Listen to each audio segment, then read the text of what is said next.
মুসলমান বন্ধুরা আমার, খুব গভীর মনোযোগ দিয়ে আমার কথার প্রতি আপনারা লক্ষ্য করেন, টার্গেট করেন।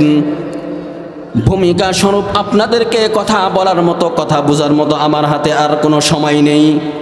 অত্যন্ত সংক্ষিপ্ত সময় নিয়েই আপনাদের কাছে আমি উপস্থিত হয়েছি। মুসলমান, খুব গভীর মনোযোগ দিয়ে কথাগুলো বোঝার চেষ্টা করবেন। আল্লাহ পাক আয়াতে কারিমার মধ্যে আমাদেরকে ব্যক্তি জীবনকেই আগে পরিশুদ্ধ করার নির্দেশনা দিয়েছেন। কেন? ও মুসলমান, আজকে আমি আপনি সুন্দর একটা শান্তির সমাজ পাওয়ার জন্য, সুন্দর একটা শান্তিময় পরিবেশ পাওয়ার জন্য সকলেই চাই কি চাই না? কথা বলেন, চাই কি চাই না? আমি নিজেও যেন শান্তিতে থাকতে পারি, খাইতে পারি, চলতে পারি, বসবাস করতে পারি। আমার পরিবারের স্ত্রী সন্তান থেকে শুরু করে নিয়ে গোটা দেশবাসীর মানুষগুলো যেন সুন্দর একটা সুশীতল শান্তির সমাজের মধ্যে বসবাস করতে পারে, এটা সকলেই আমরা চাই কি চাই না? কিন্তু মুসলমান, এই সুন্দর শান্তির একটা সমাজ পাইতে হলে, সুন্দর সুখময় একটি পরিবেশ সমাজ গঠন করতে চাইলে আমার আপনার বিশ্বনবী রহমতে আলম নবী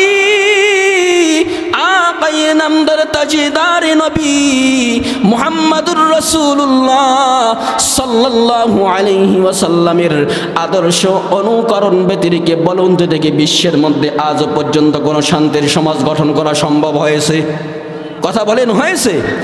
আমি আপনি যদি ব্যক্তি জীবনে শান্তি চাই, আমি আপনি যদি পারিবারিক জীবনে শান্তি চাই, আমি আপনি যদি সামাজিক জীবনে শান্তি চাই, ও মুসলমান, রাষ্ট্রীয় জীবন পর্যন্ত যদি শান্তির একটা পরিবেশ, শান্তির একটা অবস্থা কায়েম করতে চাই, বিশ্বনবীর আদর্শ অনুসরণ করা ব্যতিরেকে আজও পর্যন্ত দুনিয়ার কোনো সায়েন্টিস্ট, কোনো বৈজ্ঞানিক, কোনো দার্শনিক কোনো শান্তির সমাজ গঠন করে দিতে পারেন। এই কথা বলেন ঠিক কিনা? এজন্য বিশ্বনবীর আদর্শে আদর্শিত হতে হবে, বিশ্বনবীর চরিত্রে চরিত্রবান হতে হবে। বিশ্বনবীর পরি দিয়ে যেই সোনালী যুগের কথা বিশ্বনবী হাদিসে পাকের মধ্যে উল্লেখ করেছেন, খায়রুল কুরুনি করনি, খায়রুল কুরুনি করনি সুম্মাল্লাযীনা ইয়ালুনাহুম সুম্মাল্লাযীনা ইয়ালুনাহুম। ও মুসলমান, যেই হাদিসটার কথা, যেই হাদিসটার বাণী আমরা প্রত্যেক শুক্রবারে জুম্মার নামাজের আগ দিয়ে খতিব সাহেবের জবান থেকে শুনতে পেরে থাকি। খতিব সাহেব প্রত্যেক শুক্রবারে আমাদের সামনে এই হাদিসটা উল্লেখ করেন, ক্বালান নবী সাল্লাল্লাহু আলাইহি ওয়াসাল্লাম খায়রুল কুরুনি করনি, খায়রুল কুরুনি করনি। এভাবে প্রত্যেক শুক্রবার কিন্তু খতিব সাহেবরা আমাদেরকে এই হাদিসটা পাঠ করে শোনান। কিন্তু মুসলমান, আমরা এই হাদিসের মর্ম কি বুঝতে পেরেছি? হাদিসের কি তাৎপর্য বুঝতে পেরেছি রে মুসলমান? আল্লাহর পয়গম্বর বিশ্বনবী রহমতে আলম নবী সাহিবুল কাউসার নবী আজ থেকে ১৫০০ বছর আগে আমাদের কাছে এই বাণী দিয়ে গিয়েছেন, এই নিউজ দিয়ে গিয়েছেন রে উম্মতের দল মুসলমান, তোমরা যদি শান্তি ও সুখময় একটা পরিবার, একটা সমাজ, একটা দেশ গঠন করতে চাও, আমি বিশ্বনবীর কাছে আল্লাহ পাক যেই আদর্শ, যেই চরিত্র আল্লাহ পাক দান করেছেন, এই আদর্শ, এই চরিত্র অর্জন করা ব্যতিরেকে তোমরা কখনো একটা সুখ ও শান্তির সমাজ গঠন করতে পারবে না। এজন্য তো মুসলমান বন্ধুরা আমার, বিশ্বনবীর যুগের সাহাবী, সেই সাহাবীদের জীবনের দিকে লক্ষ্য করলে বোঝা যায় আজ থেকে কেন, ও মুসলমান, সেই দুনিয়ার সৃষ্টি লগ্ন থেকে শুরু করে নিয়ে কিয়ামতের মুহূর্ত পর্যন্ত আল্লাহ পাক যেই সময়ের, যেই দুনিয়ার একটা সিচুয়েশন সময় আল্লাহ পাক দিয়েছেন, এই সময়টার মধ্যে আল্লাহ পাক তদানীন্তনকালের আদম পয়গম্বর থেকে নিয়ে আমাদের নবী আসা পর্যন্ত যেই মানুষগুলো দুনিয়ার মধ্যে এসেছিলেন, আদম পয়গম্বরের উম্মত থেকে শুরু করে নিয়ে ঈসা রুহুল্লাহ আলাইহিমুস সালাম, এই সমস্ত নবীগণদের যুগের মধ্যেও তাকাইলে লক্ষ্য করলে বোঝা যায় কেবলমাত্র যেই মানুষগুলো তদানীন্তনকালের সেই নবী এবং রাসূল পয়গম্বরদের অনুকরণ করেছিল, পয়গম্বরদের দিক নির্দেশনা মেনে তাদের জীবন পরিচালনা করেছিল, পয়গম্বরের দিক নির্দেশনা মেনে তাদের পরিবার সমাজগুলোকে পরিচালনা করেছিল, কেবলমাত্র তারাই দুনিয়ার মধ্যে শান্তি এবং পরকালে সফলতার কামিয়াবির দ্বার প্রান্তে পৌঁছতে পেরেছে।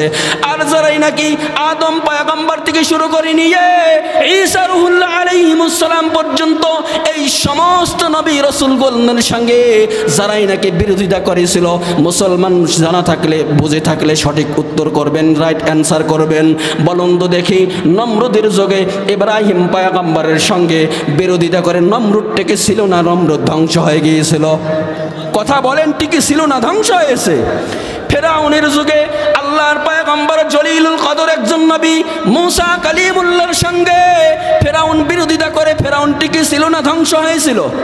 ও মুসলমান, এজন্যই তো আমি বুঝাচ্ছিলাম আদম পয়গম্বর থেকে নিয়ে আমাদের নবীর আসার আগ পর্যন্ত ঈসা রুহুল্লাহ আলাইহিমুস সালাম পর্যন্ত এই সমস্ত নবী রাসূলদের দিক নির্দেশনা যেই উম্মতগুলো যেই মানুষগুলো মানতে পেরেছিল, তারাই কেবলমাত্র দুনিয়াতেই শুধু নয় পরকালেও তাদের জন্য সুখ ও শান্তির ব্যবস্থা আল্লাহ পাক করে দিয়েছেন।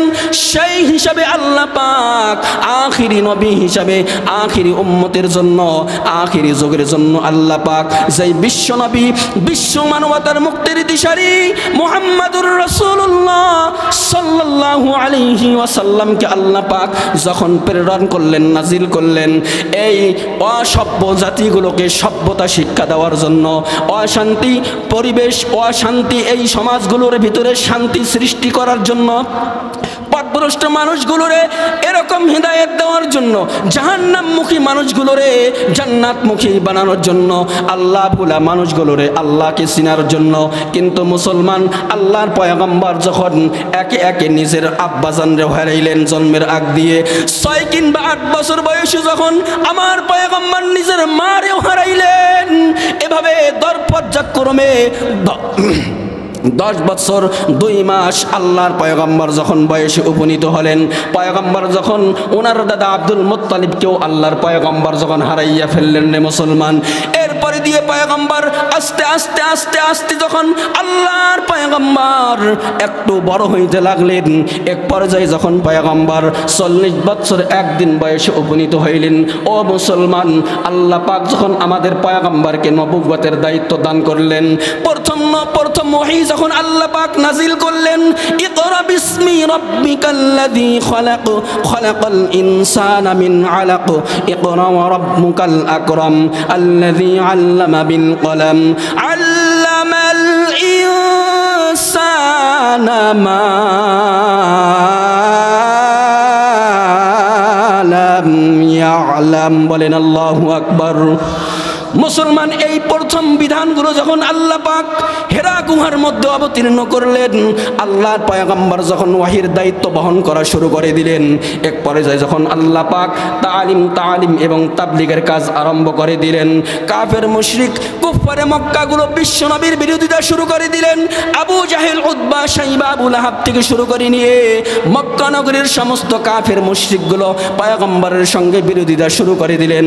এক পর্যায়ে যখন পয়গম্বরের সঙ্গে পারতে তারা অপারগ হয়ে গেল, পয়গম্বরের চাচা আবু তালেবের কাছে গিয়ে তারা এক পর্যায়ে পয়গম্বরের বিরুদ্ধে এরকম বিচার দায়ের করা শুরু করে দিলেন, ও আবু তালিব, তোমার ভাতিজারে যদি এই পথ থেকে এই মিশন থেকে আমাদেরকে যে একটা নিত্য নতুন ধর্মের দিকে ডাক দিয়েছে, তার এই মিশন তার এই কাজকর্ম থেকে যদি তাকে ফিরাইতে না পারো, তাহলে কিন্তু আমরা এক পর্যায়ে তোমাদের সঙ্গে সম্পর্ক সব কিছু বিচ্ছিন্ন করে দেব, তোমাদের সঙ্গে লেনদেন সব কিছু বন্ধ করে দেব, তোমাদের সঙ্গে সব কিছু ছিন্ন করে দিব।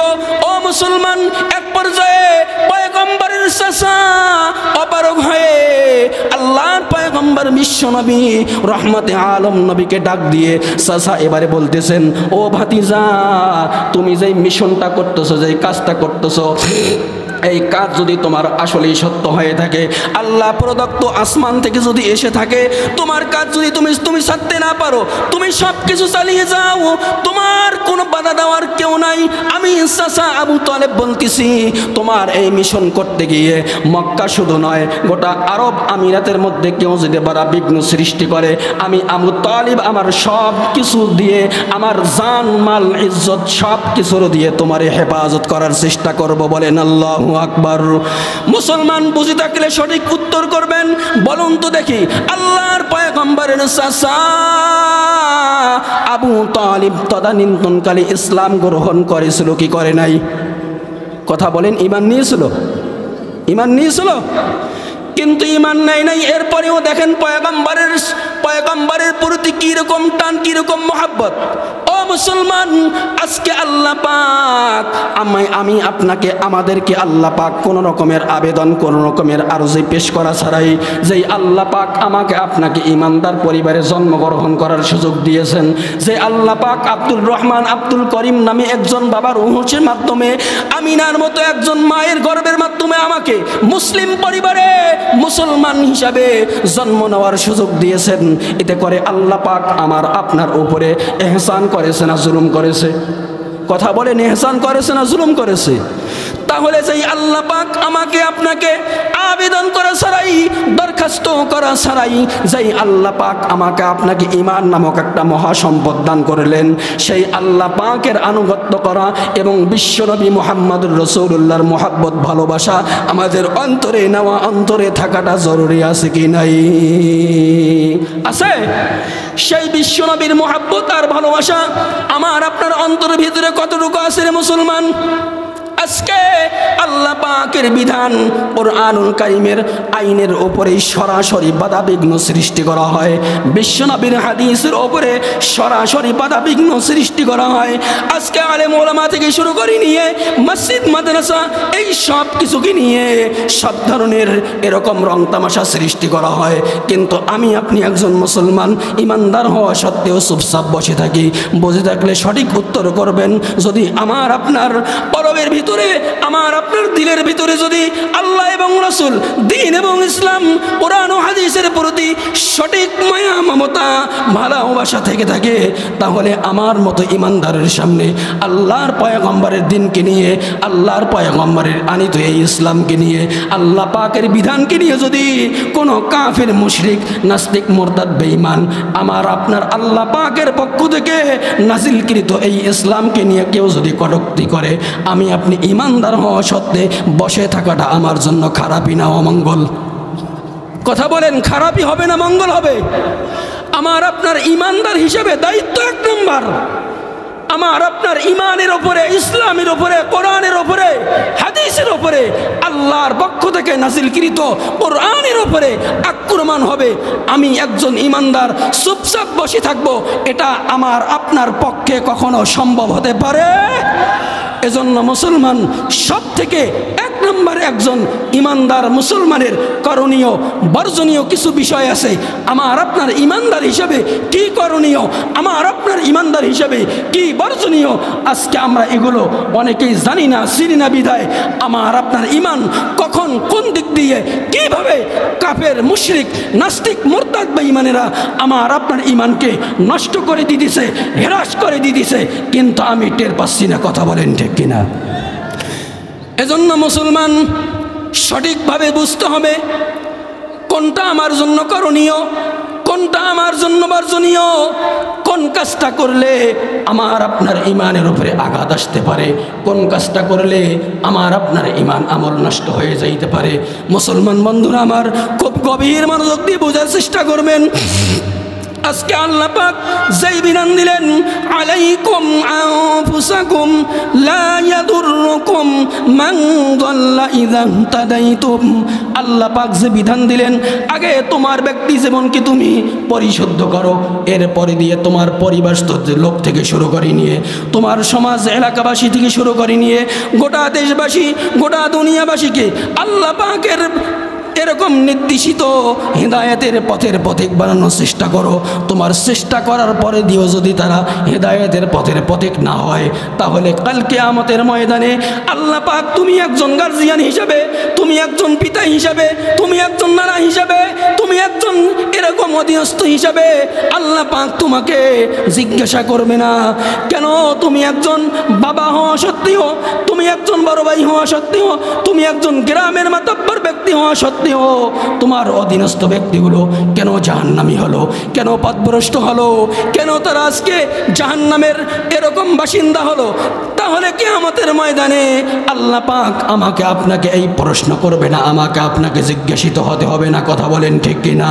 বলতেছিলাম, শান্তি এবং সুখময় একটা পরিবার, সমাজ পাইতে হইলে আমার আপনার জন্য পয়গম্বরের জীবনের দিকে, সাহাবাদের আদর্শের দিকে আমাদের লক্ষ্য করতে হবে।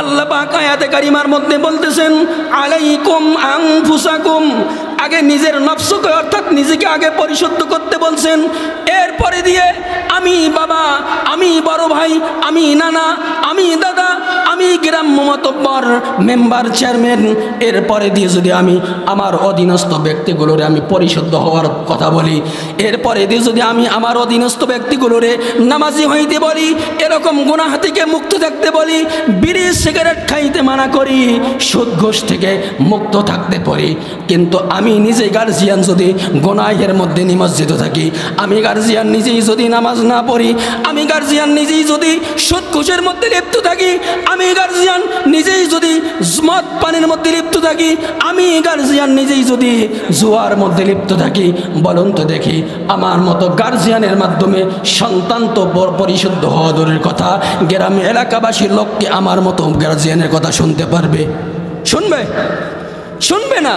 বরং আমার মতো এরকম একজন গার্জিয়ান যখন আমার অধীনস্থ ব্যক্তিগুলোরে বলবো নামাজ পড়ো, মিথ্যা বলো না, গুনাহ করো না, পথভ্রষ্টতার দিকে যাইও না, খারাপের দিকে পা বাড়াইও না, সন্তান উল্টো আমার মতো গার্জিয়ানরে জবাব দিবে, তুমি যদি করতে পারো আমি কেন করতে না পারি? কথা বলেন ঠিক কিনা? এ কথা বলবে কি বলবে না? এজন্য মুসলমান, আল্লাহর পয়গম্বর বিশ্বনবী রহমতে আলম নবী, বিশ্বনবীর আদর্শের দিকে লক্ষ্য করলে পাওয়া যায় আল্লাহর পয়গম্বরকে যে আল্লাহ পাক যেই তাবলীগের নির্দেশ দিয়েছিলেন, যেই দিনের দায়িত্ব দিয়েছিলেন, যেই ওয়াহির বাহক বানিয়েছিলেন, পয়গম্বর প্রত্যেকটা হুকুম, প্রত্যেকটা আমল আগে পয়গম্বর নিজের মধ্যে 100% থেকে পয়গম্বর 200,000% পর্যন্ত আল্লাহ পাক আল্লাহর পয়গম্বর নিজের মধ্যে ফিট করেছেন। পয়গম্বর উম্মতদেরকে বলেছেন তোমরা 5 বার দিনে 5 বার 5 ওয়াক্ত নামাজ পড়ো, কিন্তু পয়গম্বর প্রত্যেক দিন প্রতিনিয়ত কমপক্ষে 8 বার 8 ওয়াক্ত নামাজ পড়তেন। পয়গম্বর উম্মতদেরকে বলেছেন তোমরা 1 মাস রমজান মাস 1 মাস ফরজ রোজা পালন করো। পয়গম্বর ওই ফরজ রোজা রমজান মাসের রোজা তো পালন করত, কিন্তু পয়গম্বর প্রত্যেক মাসে কমপক্ষে 3টা রোজা পালন করতেন। পয়গম্বর সাপ্তাহিক রোজা পালন করতেন। এই হিসাবে কমপক্ষে মাসে কমপক্ষে 3টা রোজা, কমপক্ষে 4টা রোজা পয়গম্বর পালন করতেন। ও মুসলমান, আল্লাহর পয়গম্বর উম্মতদেরকে যে আমলটা করার আদেশ দিয়েছেন, এর উপরে পয়গম্বর আগে নিজেই 100-র উপরে 200% আমল করার জন্য চেষ্টা করেছেন এবং আদায় করেছেন।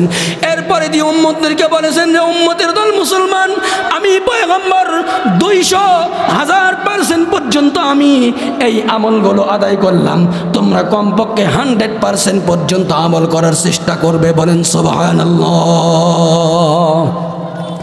এজন্য মুসলমান, আমি আপনি যদি নিজেই নামাজ না পড়ি, নিজেই রোজা পালন না করি, নিজেই যাকাত আদায় না করি, নিজেই সুদ ঘুষ না ছাড়ি, নিজেই জুয়া মদ না ছাড়ি, নিজেই বিড়ি সিগারেট না ছাড়ি, আর সন্তানকে যদি আমার অধীনস্থ পরিবার সমাজের ব্যক্তিগুলোর যদি বলি তোমরা এটা করো না, সেটা করো না, গুনাহ করো না, মিথ্যা বলো না, পাপাচারের দিকে যাইও না, বলুন তো দেখি আমার মতো গার্জিয়ানের কথা এই জাতীয় অধীনস্থ ব্যক্তিগুলো শুনতে রাজি থাকবে? বরং পয়গম্বরের কাছ থেকে সাহাবীরা যে আদর্শ, যে উনকুল, যে অভ্যাস চরিত্র পয়গম্বরের কাছ থেকে পেয়েছেন, এজন্যই তো সেই সোনালী যুগের মানুষগুলো সাহাবীদের জীবন, সাহাবীদের আদর্শ লক্ষ্য করলে পাওয়া যায় তাদের যুগ আল্লাহর পয়গম্বর এজন্যই খৈরুল কুরুনি করনি বলে ঘোষণা করেছেন, কারণ তারা প্রত্যেকটা বিষয়ে পয়গম্বরের পদঙ্গ, পয়গম্বরের আদর্শ, পয়গম্বরের চরিত্রকে টার্গেট করে ফলো করে জীবনকে তারা পরিচালনা করেছিল। কথা বলেন ঠিক কিনা? কিন্তু পক্ষান্তরে আজকে আমরা না মানতে চাচ্ছি কোরআন, না মানতে চাচ্ছি হাদিস, না মানতে চাচ্ছি আল্লাহর বিধান, না মানতে চাচ্ছি নবীজির আদর্শ, আর শুধু চাচ্ছি একটা শান্তি এবং সুখময় পরিবেশ সমাজ। ও মুসলমান, এটা তো একটা বেয়াকুব পাগলের কাজ। যেই পাগল শান্তির পরিবেশ খুঁজতে চায় অথচ শান্তির বিধান, শান্তির নিয়ম, শান্তির তরিকা বুঝতে চায় না, মানতে চায় না, এর থেকে বড় বেয়াকুব, এর থেকে বড় জাহেল, এর থেকে বড় বেয়াদব আসমানের নিচে জমিনের উপরে আর এরকম কোনো বেয়াকুব জাতি খুঁজে পাওয়া যাবে না। কথা বলেন ঠিক কিনা? এজন্য মুসলমান, আমাদের প্রত্যেকের ব্যক্তি জীবনকে আগে পরিশুদ্ধ করে নিয়ে আল্লাহর পয়গম্বর বিশ্বনবী যেই দিক নির্দেশনাগুলো আমাদেরকে দিয়ে গিয়েছেন, আল্লাহ পাকের বিধানগুলোকে নবী পয়গম্বরের তরিকা মতো আমল করতে হলে, আমল করতে চাইলে পয়গম্বরের তরিকাগুলো আমাদের জানা থাকতে হবে কি হবে না? কথা বলেন, জানা থাকতে হবে কি হবে না? যদি আমার আপনার নামাজের মাসআলা মাসাইল জানা না থাকে, রোজার মাসআলা মাসাইল জানা না থাকে, হজ্জের মাসআলা মাসাইল জানা না থাকে, মুসলমান বলুন তো দেখি, আমি আপনি যদি নামাজের মধ্যে দাঁড়াই, নামাজের মধ্যে তাকবীরে তাহরিমা বাধার পরে দিয়ে নামাজের মাসআলা মাসাইল যদি জানা না থাকে, মুসলমান কিভাবে নামাজের আমল আদায় করলে নামাজ সহি শুদ্ধ হবে, কিভাবে নামাজ পড়লে আমার আপনার নামাজ আল্লাহ পাকের কাছে গ্রহণযোগ্য হবে? কিন্তু যদি নামাজের এই সমস্ত বিধানগুলোই আমার জানা না থাকে, বলুন তো দেখি, এই নামাজ সারা জীবন পরে পরকালে কি আল্লাহ পাকের কাছ থেকে নামাজের কিছু সওয়াব পাওয়া যাবে? যাবে? যদি নামাজ ভঙ্গের কারণ আমার আপনার জানা না থাকে, নামাজের ভিতরে এবং বাহিরে কয় ফরজ, নামাজের ভিতরে ওয়াজিব কয়টি?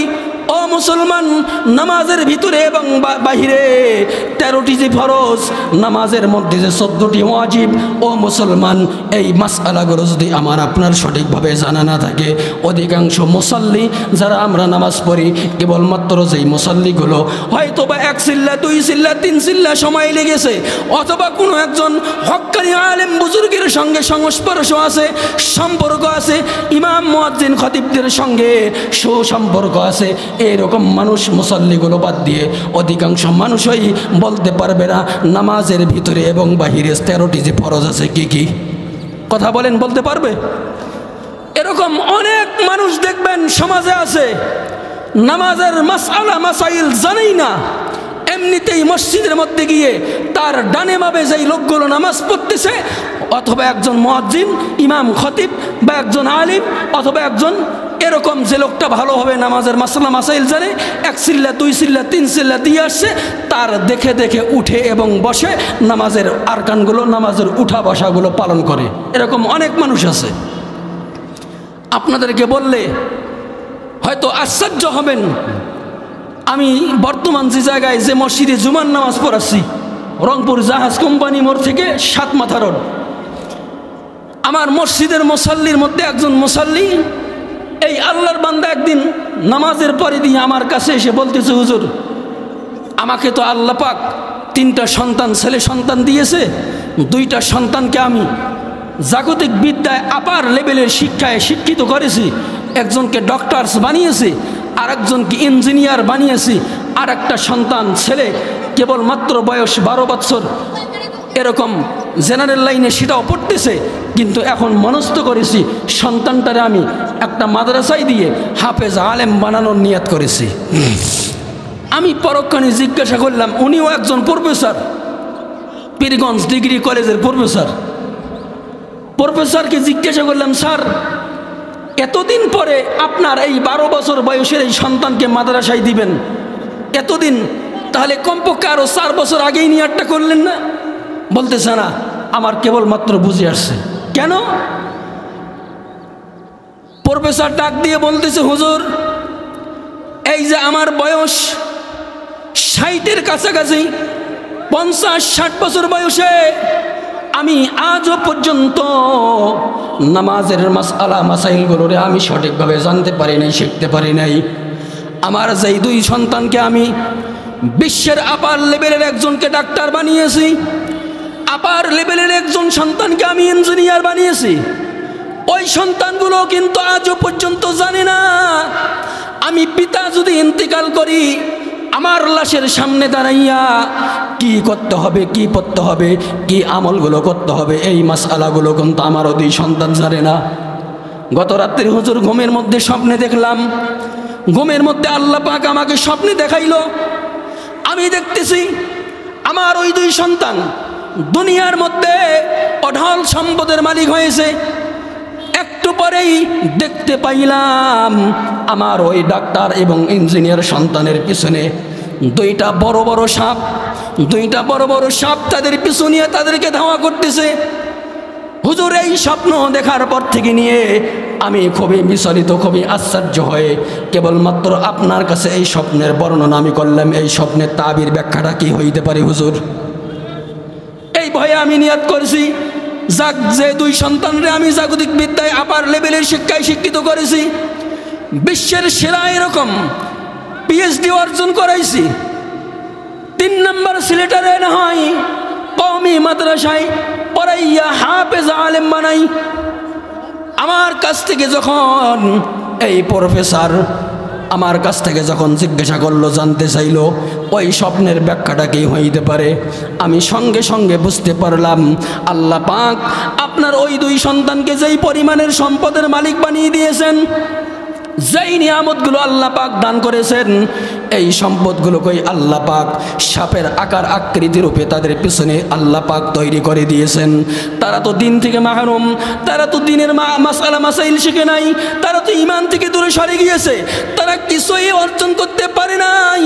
দুনিয়ার মধ্যে কেবলমাত্র জাগতিক ডিগ্রি অর্জন করে তারা ডাক্তার, মাস্টার, ইঞ্জিনিয়ার হইতে পারছে বটে, কিন্তু ইন্তেকাল করার পরে দিয়ে কবর থেকে নিয়ে হাসর পর্যন্ত কি কি করতে হবে, কি কি আল্লাহ পাকের কাছে জবাবদিহি করতে হবে, এই বিষয়ে কিন্তু তারা কোনো কিছু অর্জন করতে পারে নাই। কবরে ঢোকা মাত্র যখন এই মুনকার নকির এসে মার রব্বুক ওয়া মা দীনুক ওয়া মান হাযার রাজুল আল্লাযী বুইসা ফীকুম, মুনকার নকির যখন এই প্রশ্নগুলো করবে, এই প্রশ্নগুলোর উত্তর দেওয়ার মতো এই তবিল এই অর্থ তারা অর্জন করতে পারে নাই। এজন্য আল্লাহ পাক আপনাকে সাবধান করার জন্য, আল্লাহ পাক আপনাকে সাবধান করার জন্য, সতর্ক করার জন্য, পরকালে মুক্তি পাওয়ার জন্য তাদের ধন সম্পদগুলোরে আল্লাহ পাক সাপের আকার আকৃতি দিয়ে আপনার ওই দুই সন্তানকে আল্লাহ পাক ধাওয়া করাইছেন। আপনি যদি এই মুহূর্তে এই 3 নম্বর সন্তানটাকে আল্লাহ পাকের এই দিনের জন্য হাফেজে কোরআন, আলেমে কোরআন বানাইতে পারেন, তাহলে হইতে পারে এই সন্তানের ওসিলায় আল্লাহ পাক আপনাকে কাল হাসর ময়দানে মুক্তি দিতে পারে। ও প্রফেসর, আপনি নিয়াত করে নেন। সঙ্গে সঙ্গে উনি নিয়াত বক্তা এরাদা করে নিলেন, 3 নম্বর সন্তানকে উনি হাফেজে কোরআন, আলেমে কোরআন বানাইবেন। বলেন সুবহানাল্লাহ। মুসলমান বন্ধুরা আমার, আজকে যদি আমিও আপনিও আমার আপনার সন্তানগুলোরে ডাক্তার, মাস্টার, ইঞ্জিনিয়ার বানান, নিষেধ নাই, নিষেধ নাই।